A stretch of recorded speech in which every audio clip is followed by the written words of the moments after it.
Starting. Okay, we are live. Welcome everybody to the second roundtable of Infinite Winter. I am Dave Laird, one of the guides. We're joined by Mark Flanagan, Corey Baldoff, Jenny Baker, and Nathan Seepelt. Is it Seepelt or Seppelt? Seppelt. Seppelt, so like soft E. All right, nice. Yeah. So we are at the halfway point of Infinite Jest. Congratulations on making it this far, everybody. How you guys doing with it? Enjoying the halfway? Dreading the next half? How's your emotional response to where we're at here? I'll start by saying a lot of us are a little behind. Yeah, a little. Corey, you're on page like 34, is that right? Yep. No, I'm on 540. I've made it to 540. Yeah, that's where I'm at too. Okay. 46. That's not so behind. Like, you're still within the week's purview, so you're okay. I always figure if I'm at least up to the end of the last week's reading, I'm okay. That's good. Yeah. I'm on 570 right now, and I'll tell you something. I'm like really enjoying it. I feel like I'm really in a spot where it's pushing me along, you know? Cool. Yeah. How about you, Jenny?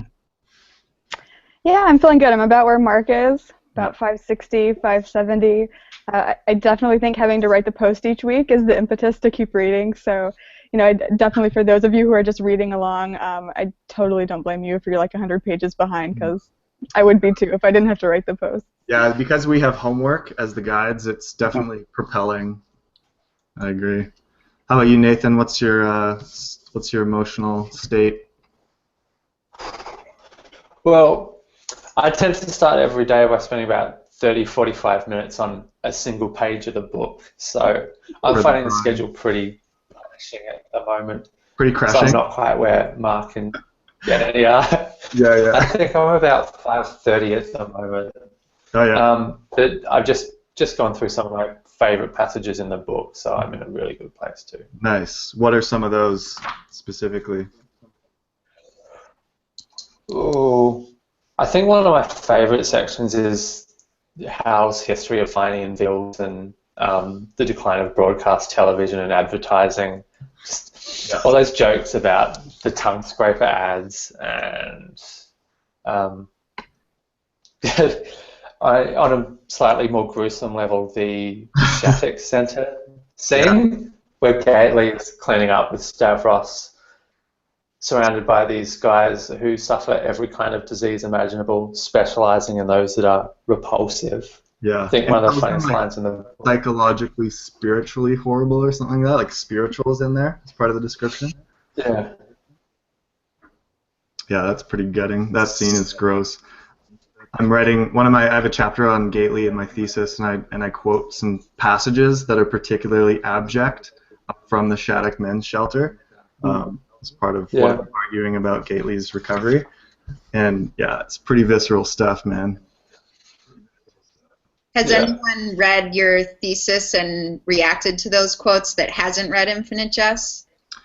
The only people that have read that so far, because it's just in the early stages, are just my two supervisors so far, and they've both read it, so okay. They're not going to be surprised by it. Yeah. But it's grim stuff, indeed. Yeah. Do we have some viewers, Mark? Are there some people hanging out with us here? We do. We have some viewers, definitely. Okay, great. Awesome. So if you're a viewer, we encourage you highly to write any questions or comments you have in the Q&A chat bar. And as moderator today, I'll kind of try to field some of those, and then we'll discuss them. In the meantime, as we wait for that, we'll just continue talking about some of our favorite passages that we've seen, maybe this week or so far in the first half of the novel. Anyone else got any highlights that stood out this week, or just reflecting on the first half of the book? I'll go. Okay, you go, Mark. I'm enjoying some of the interaction right now between Joelle and Gately. Yeah.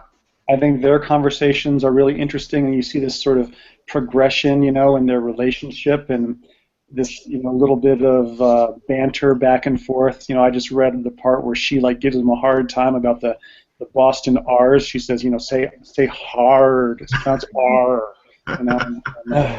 Her being from and Kentucky. Right? Yeah. Yeah. I just read the section where they're talking at the AA meeting, and he's basically like, if there were like, parts of what you're saying that I could understand, that would be great. If you could speak like basic U.S. English or whatever. It's really funny. It's interesting for me, like Joelle's linguistic propensity and Avril's. Like they're both like these militant grammarians, and how Oren, has relationships with both of those women. It's fairly interesting, that correlation between them with that. Yeah, the other thing about Joelle is and this is not a spoiler because we've all read it and it's in the reading, but she actually says the bit in this past week's reading about, she says, I was so hideously beautiful. Yeah. When That's that same conversation, I think, that I just referred to, yeah. Mm-hmm. Which is kind of intense, because you're wondering the whole time, so what's going on? What's up, just like Gately, right? Yeah. What's up behind that veil? Yeah. Totally. How about you, Jenny or Corey? Any highlights? Favorites? Oh, go ahead, Nathan. Yeah.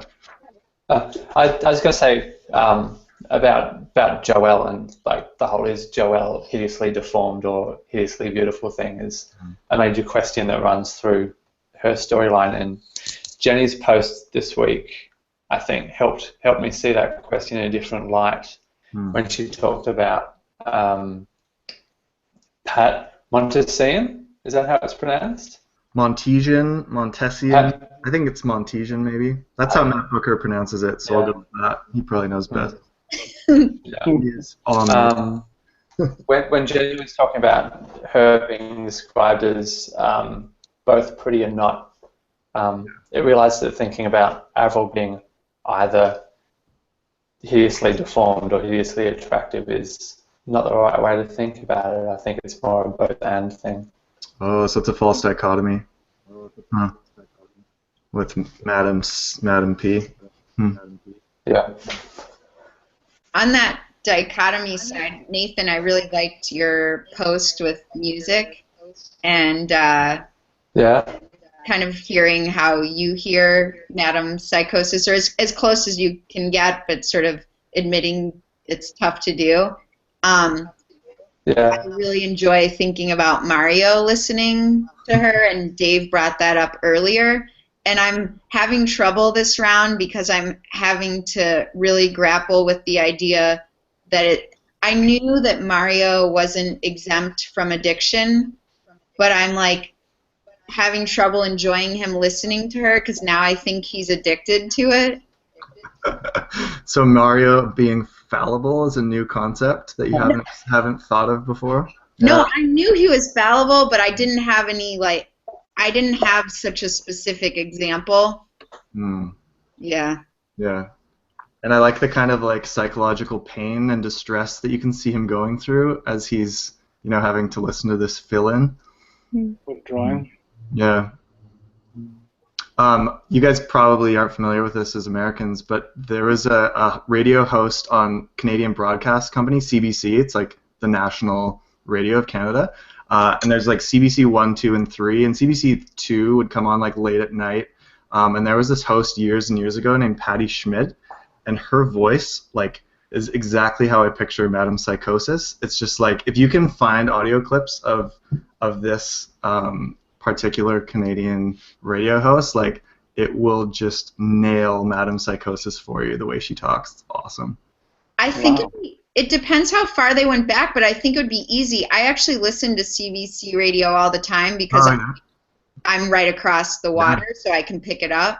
But if you go online, I wonder if they'd go back far enough to be able to hear her. There's probably some archives, yeah. Totally. Oh, she's not around anymore? She's not on the air anymore? Yeah, she's not on the air anymore. I'm not sure what happened to her, but I know she was like in some bands, some like dark avant-garde Quebecois type band or something like that back in the 90s. So like I can just see her like possibly being a member of the AFR as well. She might have that kind of, like Nathan, you mentioned Godspeed You Black Emperor in your last post. Also like Quebecois, very punk rock, very anarchist kind of ethos to that band. Apparently, like, did you see them live recently? Did you say you saw them? They played in Adelaide? No, Okay. they played a few weeks ago, and Sun was playing the week after, so Oh, we right. went to Sun Yeah, instead. that's right. Yeah. I've never seen Godspeed, but they played in Vancouver a couple of times. Apparently, they just like smoke on stage while they're playing, which is pretty badass. Cool. Jenny, any favorite bits from the last week or half? Yeah, I liked the chapter where we got to see Hal's dad and like the mattress scene, kind of with his own father and mother. I always think it's kind of really enlightening when we get glimpses, into the father's life and world. So often he's talked about, and we don't kind of get that first-person perspective really often. And kind of, similar to the parallels I think we were drawing with Oren and Joelle and Avril, I was remarking some parallels between James and Candenza's mother and how he kind of described her like perching on the window ledge, pulling out her, cigarette case, and then soon after, we get that exact same description of Avril as Hal is watching her. Right. Yeah, that's true. So there's a lot of mom and lady issues, I think, playing out here. Yeah, one thing that's really stood out to me on this read too is the whole idea, the whole concept of like sins of the father being visited upon the children. That kind of like Old Testament, like Exodus kind of vibe. And the movie Magnolia explores that a lot, right? Like on the bathroom stall, there's like a verse reference to Exodus.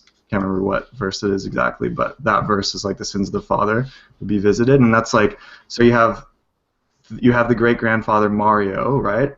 And then you have James's father, the glad man, and then you have James, and then you have Hal and Oren, and you're just seeing all this like recurring generational stuff happening that seems really similar between all four of them, and it's like, huh.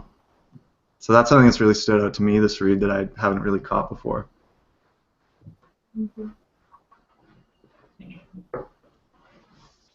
Cool. Well, we have a question from Alex Sinclair. Alex, what's up, man? Good to see you. Love engaging with Alex on Twitter, and he wrote in for a Q&A episode as well. Alex asks, given that all of the Infinite Winter Guides have read the book before and may have had secondary goals for rereading other than just entertainment, have your goals or intents changed during the reread?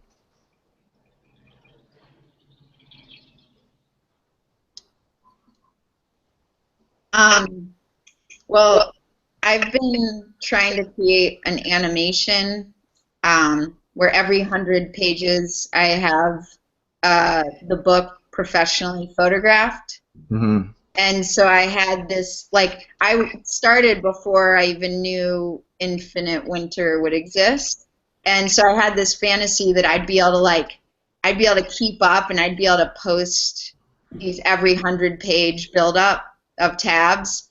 And I reached a point where I was like, hold on, like my goal, or the other goal I had that Alex you're asking about, was actually stopping me from reading, because I couldn't read past page 500 until I had that photographed. So it was just a funny, right, yeah. It was just maybe a point of questioning, like, at a certain point, I think, or what I realized, I guess, is like, you keep your goals and you keep reading. You get behind in your goals and you get behind in the reading, but it kind of, I guess I got relaxed because I was like, it doesn't really matter as long as you keep doing it, which is not that big of an epiphany, but I think is the difference maybe between sticking with the reading and not. Cool. I guess one of my initial intents for this reread, other than just, like being able to post about it each week and try and have, more fun with it, because the second time I read it was like purely academic, and I still enjoyed it, but I was like really focused on like, these are the kinds of things I'm looking for while I read, and this time it's just a bit lighter, and so that's been really fun. But I'm also still, as I reread, thinking about my thesis and thinking about other ways that I can integrate different passages in that I didn't notice this on my second read. So that's been kind of a cool. Wasn't necessarily my intent on this reread, but it's something that's kind of been a byproduct, which has been cool. So it's kind of like focusing my thesis ideas a bit more, which is nice because I'm kind of getting to the end of it, and we'll be defending it hopefully in the next couple months. So it's good to get another reading, a fresh reading right under before I go in front of the three deans, as it were, for judgment. So what you're trying to say is you're not having too much fun. Not too much fun with capital majuscules. Yeah, that's right. Cool. Anybody else? Any secondary goals that have changed or intents?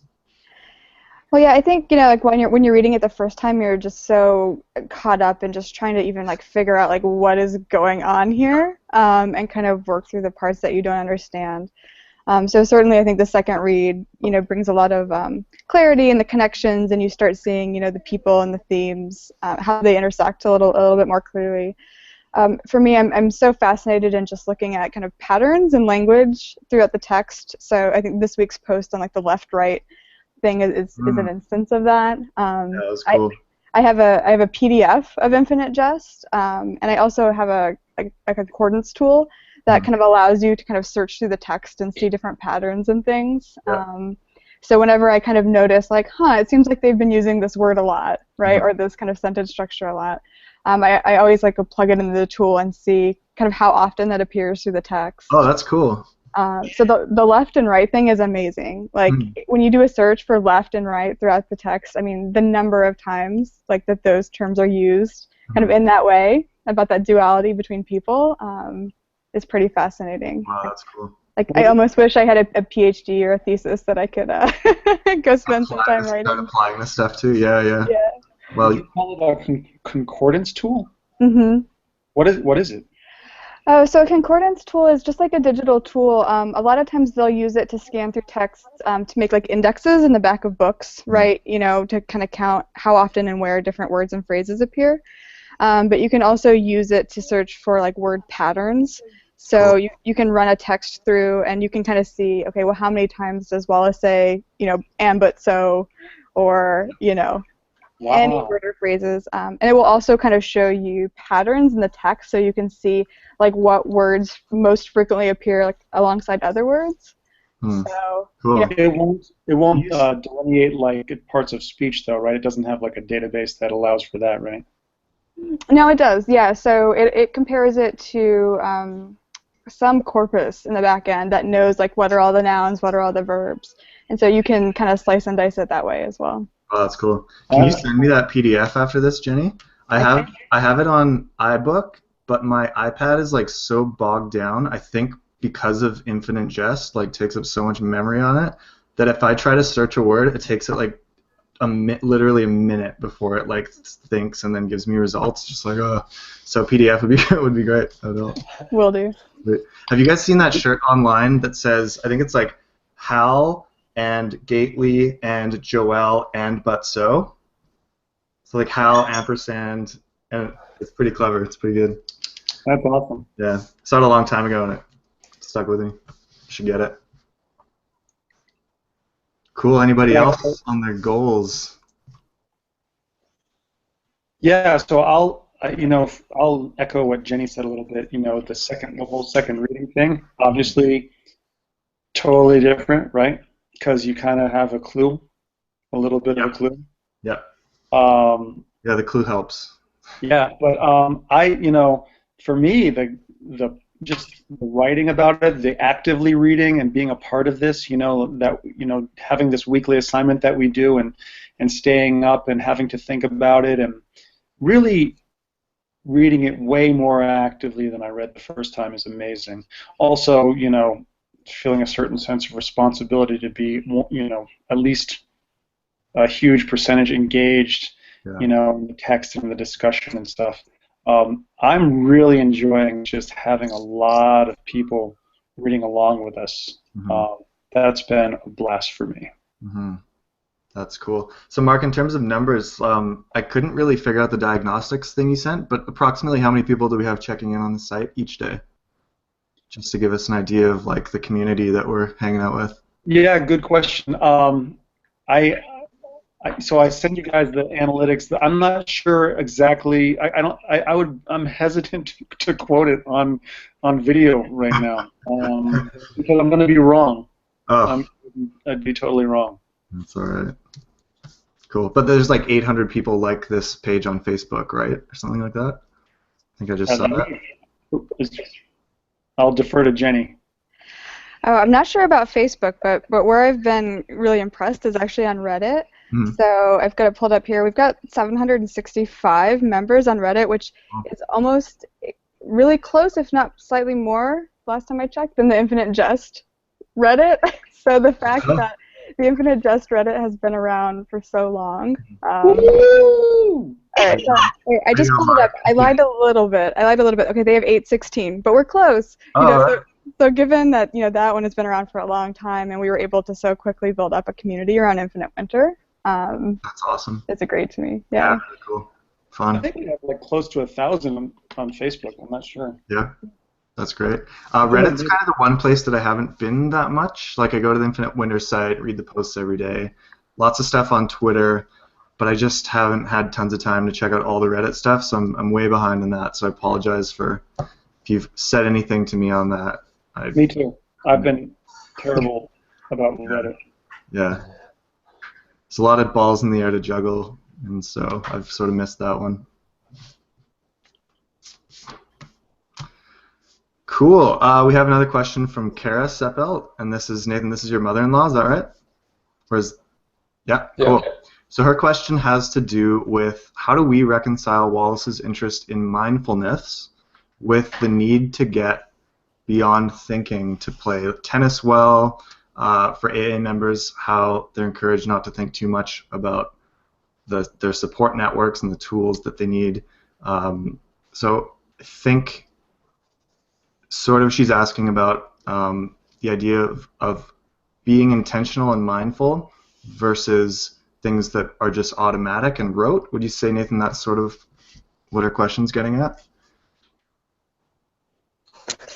Yeah, it sounds like a really, really hairy question, I've got to say.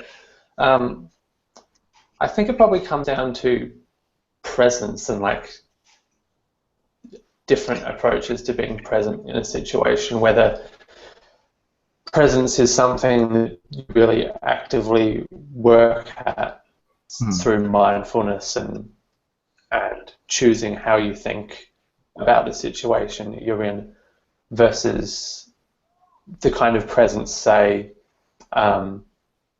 James and Candenz's father and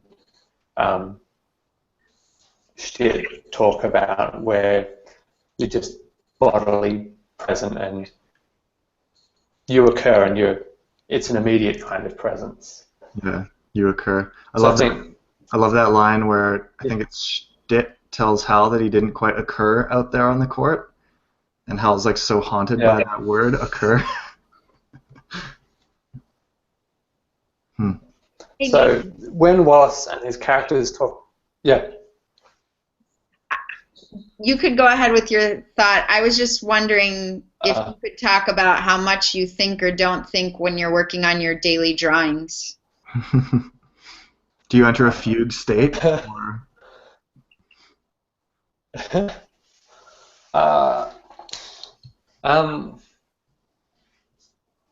It depends on the day. I start each morning by reading the page, and either something will just grab me, or I have to go back and reread and see what grabs me and like see what I'm actually physically capable of drawing, of course. Yeah,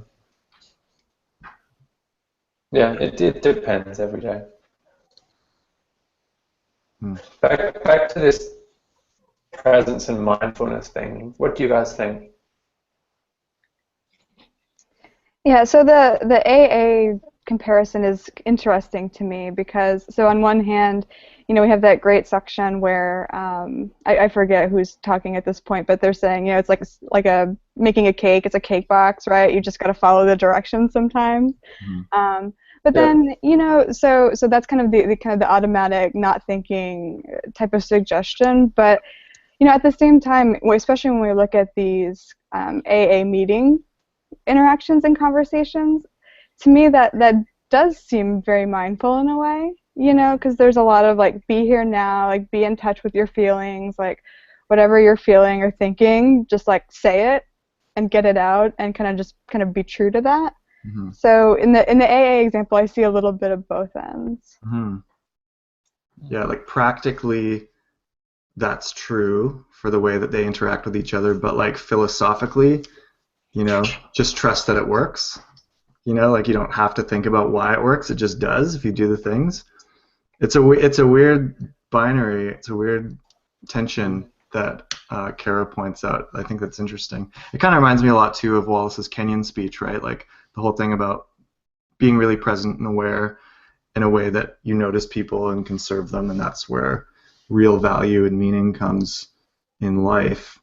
And I mean, like, I know there's all kinds of textual complications with bringing in Wallace's, you know, nonfiction into his fiction and his own personal views into this kind of stuff, but just reminds me of that.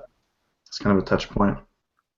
I think a lot of the AA stuff he references in the Kenyan speech too from this novel. And I remember, like, I read Kenyan after Infinite Jest, and then the second time reading Infinite Jest being like, oh my gosh, so much of this stuff from AA is actually in the Kenyan speech, like this is water, and I never noticed that when I listened to the Kenyan speech that he was referencing Infinite Jest, so that was really interesting to me.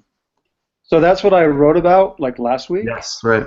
Was the Kenyan speech was about this is water, and the whole thing about, you know, Wallace sort of exhorting these students to make a conscious choice about like you said, how they think about things, how they, when they move through the world, and there's going to be all these petty frustrations and things, that you're going to have a choice on how to think about them or how not to think about them and how to approach them in a daily way.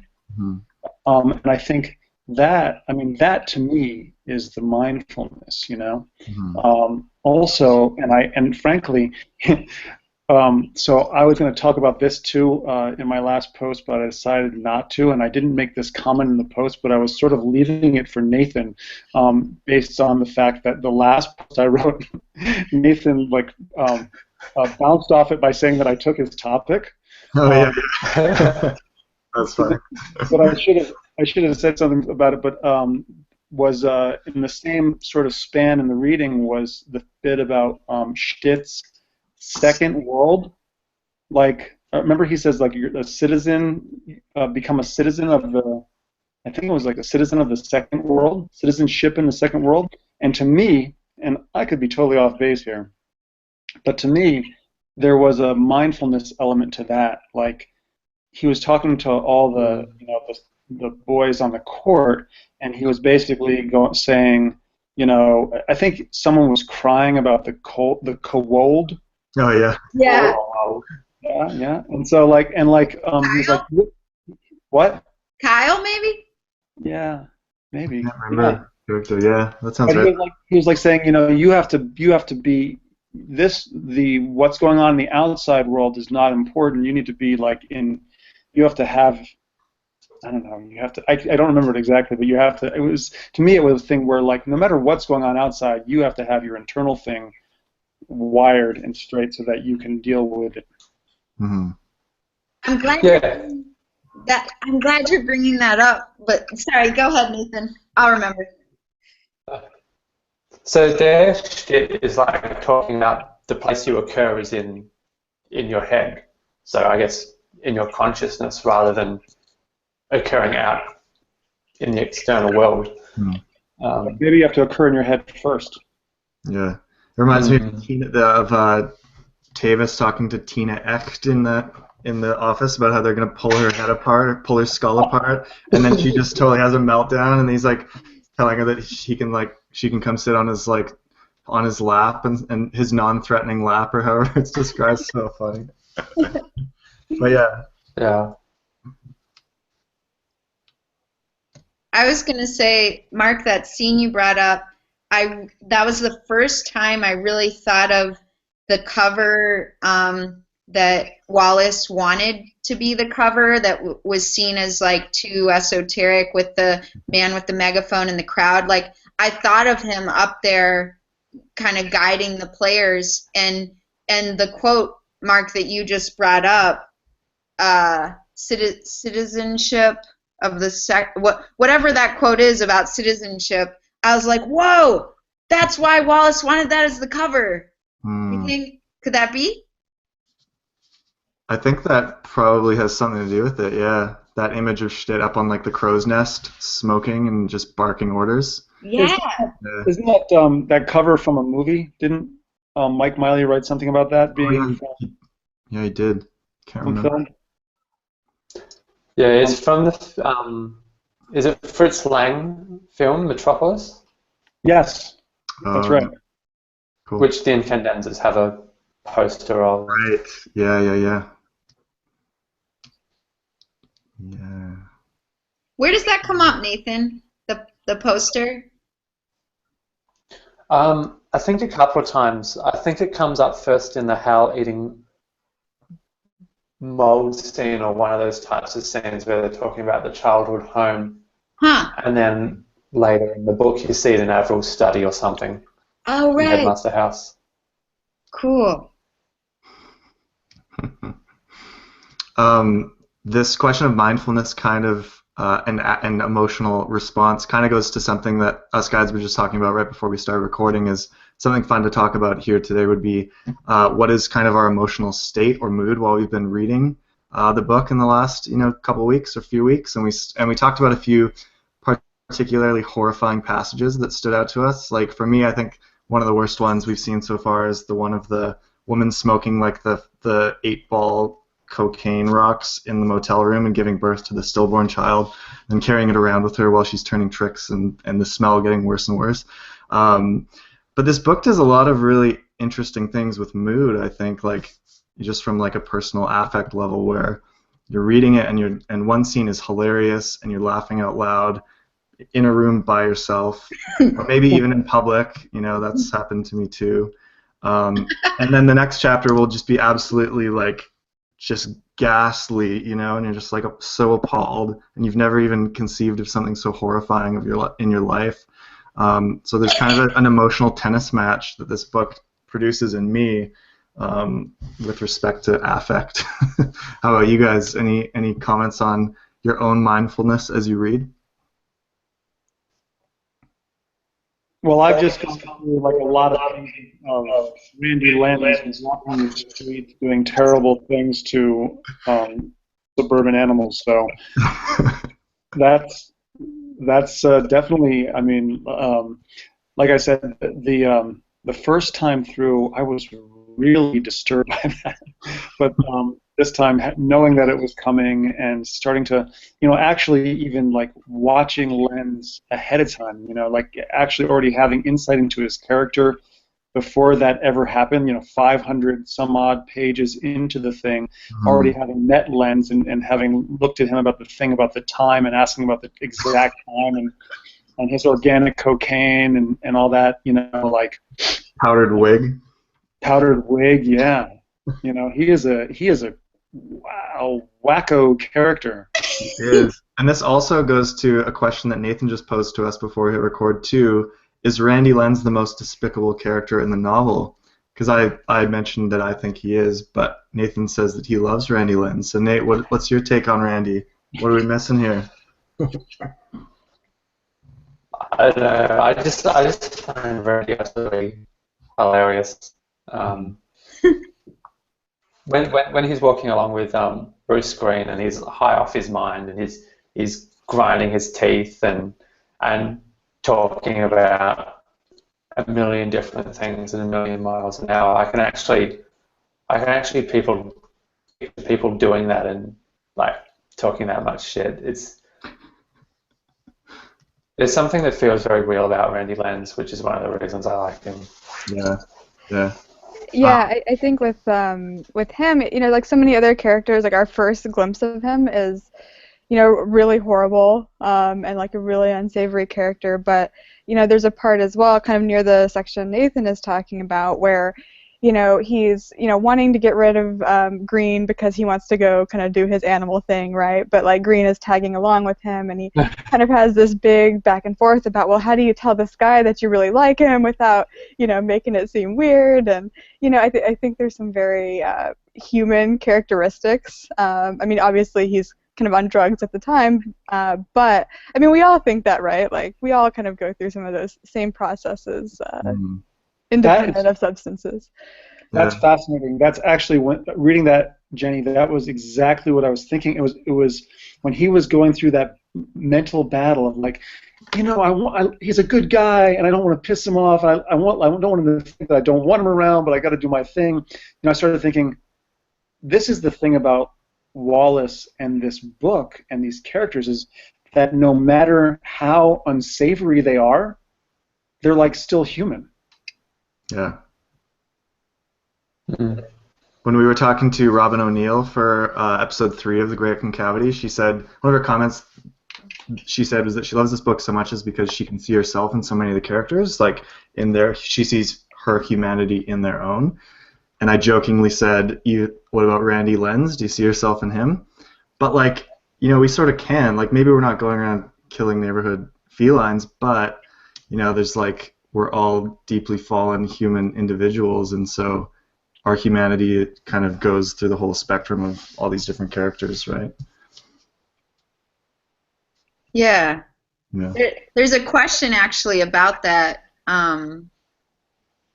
Do we relate any of the characters to people in our, or do you have a face for a character? Of someone you really know. So Alex Sinclair has a follow-up question for us. He apologizes for a second question, but it's okay, Alex. We welcome them. There's only been 3 questions so far. 2 have been yours, so keep them coming. Do you when you think of the characters, do you picture any real-life people that you know as those characters? So he gives the example, which I think is so funny, especially as a Canadian. The only one I've done is that I unconsciously picture Avril in Candenza as Celine Dion. That's amazing. That's right on. I think that's so good. If Celine had, like, white hair, It's pretty good. That's awesome. Yeah. So Celine Dion being endocrinologically, what's the word? Yeah. Endocrinologically, appealing to males. That Hal has to, like, grapple with the fact that Avril is attractive to, like, even these 16-year-old friends of his. Right. And I can't pronounce that word for some reason. It's just right out of my head. We'll come back to it. Yeah, I'll try and figure it out for you guys. So yeah, any real life people that and maybe you might not want to name names here, but you could too. Do you see any of the characters as real people in your life? I need to think about this one too. I'm not sure.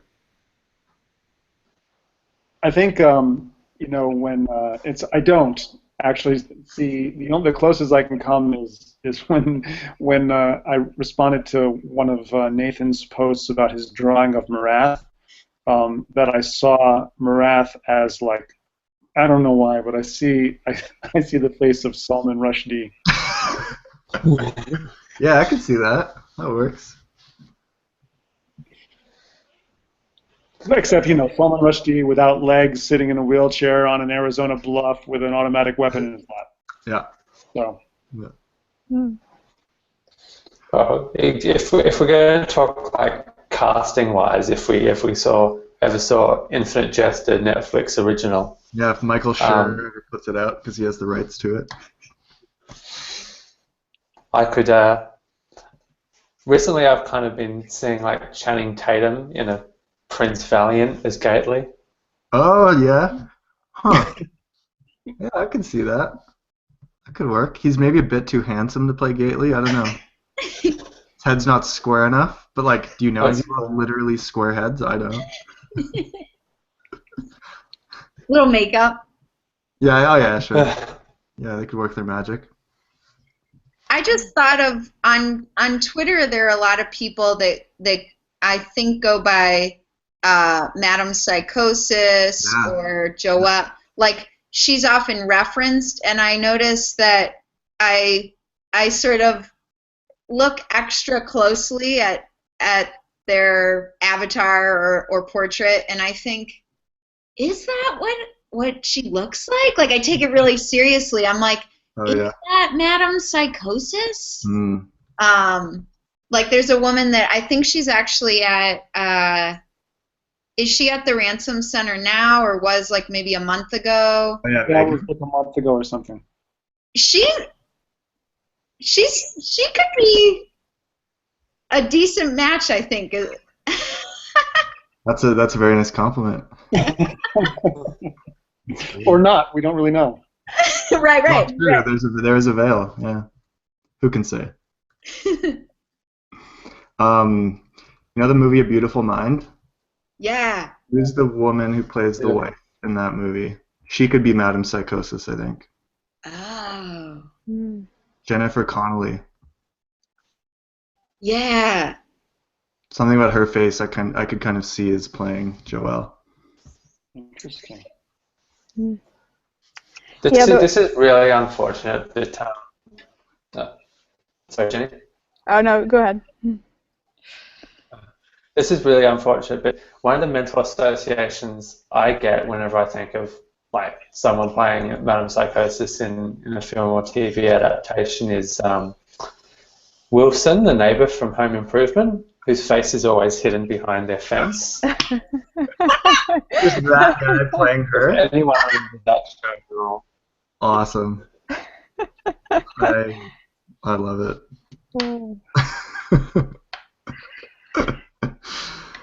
Yeah, the one kind of celebrity casting I'm thinking, and so this guy's a little bit too old, but you know, Jesse Eisenberg kind of has that like insolent face that I think goes well with Pemulus. Yeah, totally. The kind of like slopey, like fox face. Mm-hmm. Yeah, that's good. I like that. What about Hal? Who'd play Hal? I can see him doing the head thing. Yeah. Love Pems, the Peemster. Do any of you guys have friends that would remind you of Hal? Like maybe not how he looks, but how he acts, or any other characters? Oh man, my supervisor reminds me so much of himself. My supervisor is like 6'6", as like every time there's a physical description of James and Candenza, I just see my supervisor. So that is my answer to this question. I always think about it, and then it just occurred to me. Like I just imagine my supervisor like on the side of the street hailing a cab with like his very long arms. That's the one for me. The height thing with James and Candenza, it's weird because I sometimes in my head, it's not all the time, I kind of go to like oh crap, why did his name fly out of my head? Monty Python. Oh, John Cleese? Or? Yeah, John Cleese, thank you. Yeah, I can see that. Billy walks. Someone in the questions, Dennis Frank asks, speaking of casting, who would direct Infinite Jest? Which director could take this on? That's an interesting thing to think about.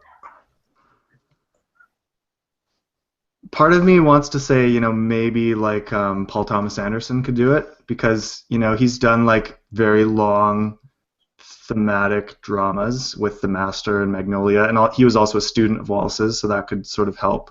And I think like he's also done comedy, right? Like he just did Inherent Vice, and that movie's pretty funny. So maybe he could pull off that balance of hard drama with high comedy. That'd be good. Or low comedy in some cases. There's a lot of slapstick in this book too. Alex says Andy Serkis as Mario, all CGI. Who's Andy Serkis? Do you guys know? I have to look this up. Isn't he the guy who did Gollum? No. Yeah, sounds right. Yeah, it is. Oh man, yeah, because he did some other CGI thing recently too, right? What movie was it in? Like Planet of the Apes. He's the ape, like the remake. He's the monkey. Yeah, that would be it. I think you solved it, Alex. Thank you for that. Nailed it. Yeah, that's good. And there's like an animation of Gollum that I like love. Do you guys know about it? It's old. It's Like, is it from the animated cartoons from like the 70s or whatever? Okay. Yeah, it's like, I think, Alex, you're like pointing out my type because I was into that Gollum. I'm into Mario. Like romantically speaking, yeah. I mean, maybe. Yeah. Maybe. Yeah. Why not? Kara Seppelt says the first 10 minutes of Moulin Rouge, all that she can think of was, what sort of drugs is Baz Luhrmann on? Maybe him. Maybe he's on DMZ, and then he could direct Infinite Jest. That could be good. That'd be. Yeah, I think like the Buzz Luhrmann editing style would be really good for the initial scene with the three Deans and Hal in Arizona. Just or like even the professional conversationalist with just like the soda, the lemon soda, just the fizzing and the opening and the like all the sounds, and I could just sort of see the way they'd be edited in like really like hot fuzz kind of editing ways. And who is that? Who would do that? Buzz Luhrmann, the director. He did Romeo and Juliet, the like Leonardo DiCaprio and Moulin Rouge. Yeah. That'd be good. I could kind of see him doing something like Medusa versus the Odalisque. Totally. That'd be rad. Yeah. Has that happened yet in the book? Yeah, it has, right? Yeah. That's like the description of that film, Medusa. Yeah. I like that. That's good.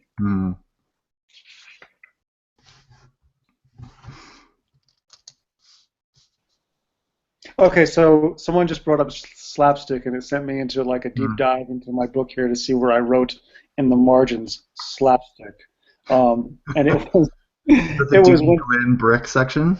What's that? Uni Glenn's brick section, the pulleys and the bricks. Oh. The claim from State Farm Insurance out of Normal, Illinois. That was slapstick. Yeah, that's really slapstick. But this was more recent. This was when Tina Echt was in the office, and Avril and Hal were in the waiting room, and okay, I'm gonna read this. Okay. So Hal followed her look. The girl's name's Tina something, and she'll come up to about your knee. Echt, Avril said, looking at something on a printout. Hal looked at her while he chewed. You don't like her already? I mean, it's total slapstick. It's like, but yeah. There's also Joel's comment about Dooney Glenn that his eyes are so crossed that he could see both Sundays from the middle of the week. Yeah, that was awesome. I think I just read that like this morning or yesterday. I really also liked the fact that recently they talk about Charles Tavis as being always foreshortened. Oh, right. Yeah. What does that even mean? Like exactly. Like, what does that even look like? Foreshortening. But can't he like zoom in? He can. There's some point when he's like the most threatening where he suddenly changes his perspective. Right. If he gets angry. It's surreal. It's like Dolly, you know? What's that camera effect where the zoom simultaneously goes in and out at the same time? Do you guys know what that's called? That's kind of maybe what the transition is like, when he gets... Yeah. So it's a lens reference then. Oh, yeah.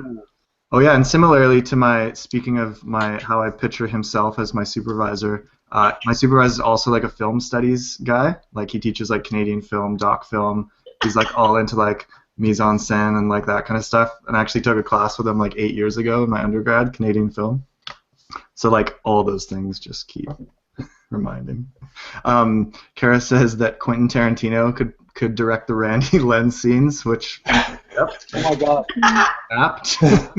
Forced perspective is that thing. Dennis Frank tells us. Thanks, Dennis.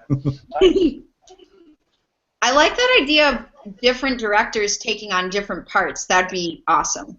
That would be. Infinite Jest almost calls for that. Yeah. Yeah, like it's so big that to put it on one director would be just too much of a weight. And to take on watching it, like maybe you'd watch it in episodes directed by different people. Yeah, that'd be cool. They could, like a Netflix original, like you said, Nathan. Then they break it up into like, 15 episodes, hour-long episodes. That could do it. That might be the way to go, actually. Made for TV. Yeah. With commercials. Yeah, with no-code linguist scraper commercials. Oh man, if someone could start making all those, that would just be the best. This reminds me. So I just met with P.D. Rurick Photographs, the book that and he decided to start reading it. And he's like, so what's the deal with the years? Like the year of the adult underpants. Like what is it? He's asked. He's not far enough into it, and I explain it, and out of curiosity, I was like, oh, well, what were you reading it as? He totally thought that the author, like, that Wallace had to start wearing Depends. Like, and I thought that was amazing. I was like, if the years were based on things that were happening to Wallace. Oh my gosh. That's so funny. That's like Nathan, at your conference paper in Illinois last year, you said in your paper, but there's a big but here. And you were talking about like high critical theory, like Derrida and stuff like that.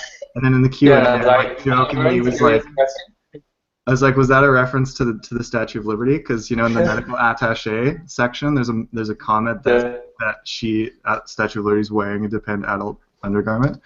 And then I was like, sorry, that's a terrible joke, but it just like was so funny to me when you said it, and I couldn't resist. Like so unacademic of me at an academic conference to make this dumb joke in a Q&A. I'm so sorry for that, man. Still haunts me every day. Don't conferences need that sort of thing? What's that? I think conferences need that. Yeah, I know. Yeah, levity's great. I love levity. So. That's how I deal with most conflict in my life, is just try and make jokes about it. and then it fails deeply a lot of the time. Right, Rach? So have you guys have we talked about if you guys have identified with any of the characters, or would that be too revealing? Wow. That's good. Matt Booker once recently said that like when he first read the book when he was like in his early 20s, Hal was like his guy. He totally related to Hal. But now like in his like late 30s, he totally sees himself in Gately. Yeah. And this book can speak to different parts in your life, and I found that really interesting. Yeah. For me, I see myself kind of as like a Lyle figure, I guess. Really relate to that vibe that he's got going on. Just kidding. But someone in the comments just said that Wilmer Valderrama could play Lyle. Do you guys know that actor? I had to look him up. Wilmer Valderrama. Oh, wait. Is that an artist? He's an actor. From like that 70s show, right? Producer, TV personality. He played Fez on that 70s show. So who could he play? Lyle. Wait, describe him, because my brain is blanking out. Fez as Lyle? Fez from that 70s show as Lyle, yeah. And if you like Google image him, he looks like way cooler now and like handsome and stuff. I don't know. I did a drawing of Lyle way back, and I just see him as Wayne Coyne from Flaming Lips. Oh yeah, totally. Cool. I think that's right on. Kind of got a granola-y kind of look, like scraggly beard. Yeah. That's really interesting because there's this Flaming Lips album with like the tongue licking an eye. Actually, it's got this like Miley Cyrus tongue licking an eye. Nathan, were you thinking of that? No, I just. I have to shoot you that image now.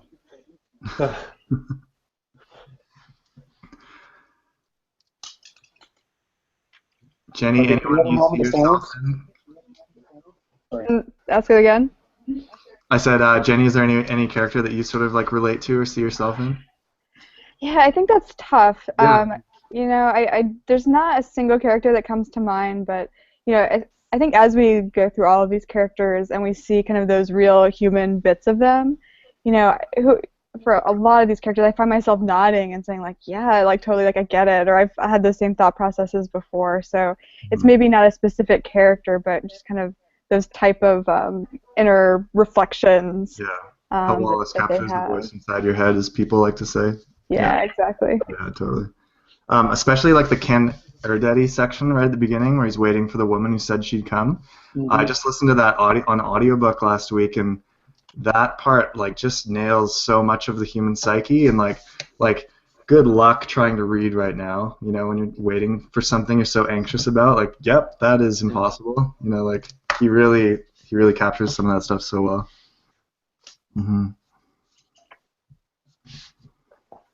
Cool. Anybody else have a character that they're just like, that's me? That's my spirit animal. What's that, Mark? Sorry? Gately is my spirit animal, kind of thing. Yeah, Gately is my spirit animal. Is Mario your spirit animal, Corey?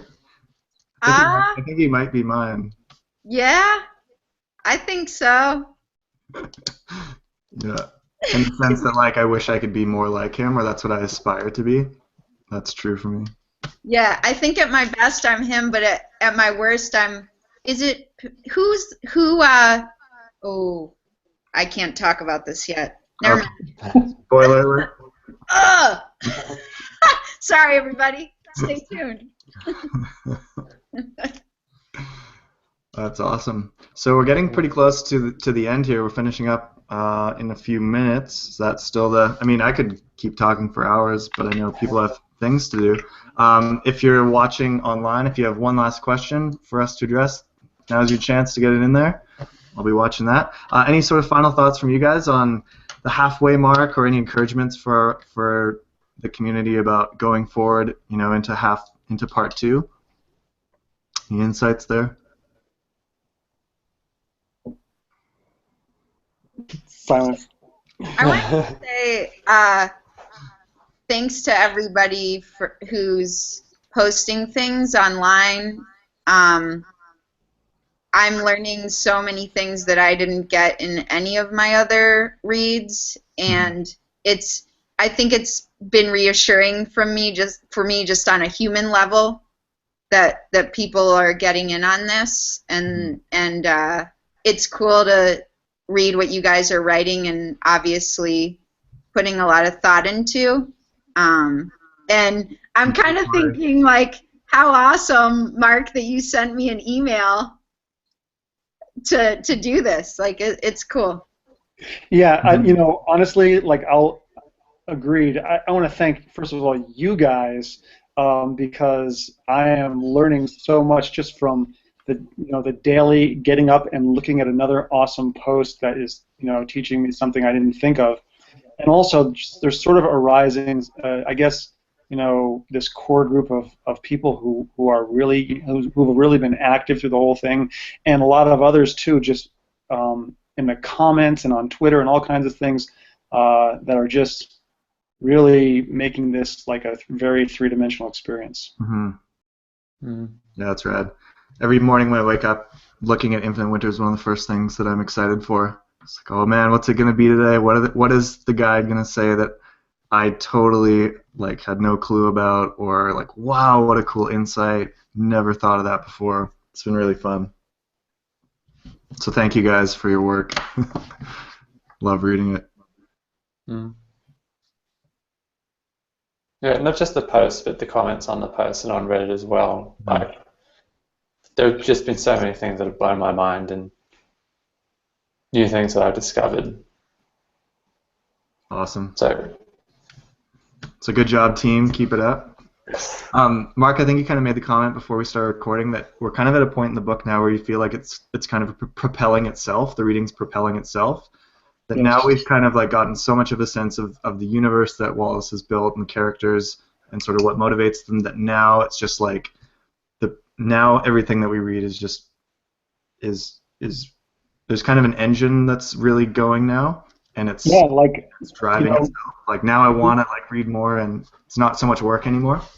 It's like, you know, it almost is like you said, propelling itself. I don't know if I said those words, but that's what it's like. It's like, you know, at the beginning it was a little bit of work. It seemed like, you know, like we had to wind it up a little bit. You know, we had to wind it up, and now, you know, wow, we have all these characters that can just do stuff and engage with each other. Yeah. It's amazing what they do.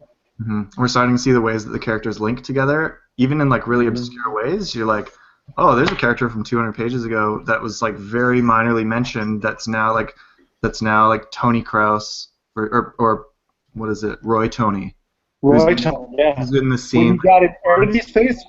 When he got in Eridity's face at the Yes. The hug. Oh, And you're like, oh yeah, Roy Tony, like totally. So minor, but there he is. And Clennette, right? She's in the waiting room scene with the guys, just kind of standing by with her mop, and That's right, yeah. yeah, Totally. it's great to see them come back. Yeah. Awesome. Dennis Frank in the comments says, thanks to all of you. You make the experience less lonely. And I think that's, like you guys have said, that's what's really so cool about this community read is that it's fulfilling that kind of purpose that Wallace set out for with fiction, that it's to make us less lonely, and this certainly is a really cool real-world manifestation of that, I think. So it's been cool. Amen. Awesome. Amen. Have the Lord's Prayer together. And that'll be the end of our meeting. AA meeting. IJ. Great, guys. Well, thanks so much for hanging out and talking about Infinite Jest. I look forward to the third conversation. When approximately is that going to be, Mark? A few weeks from now? We can look forward to that.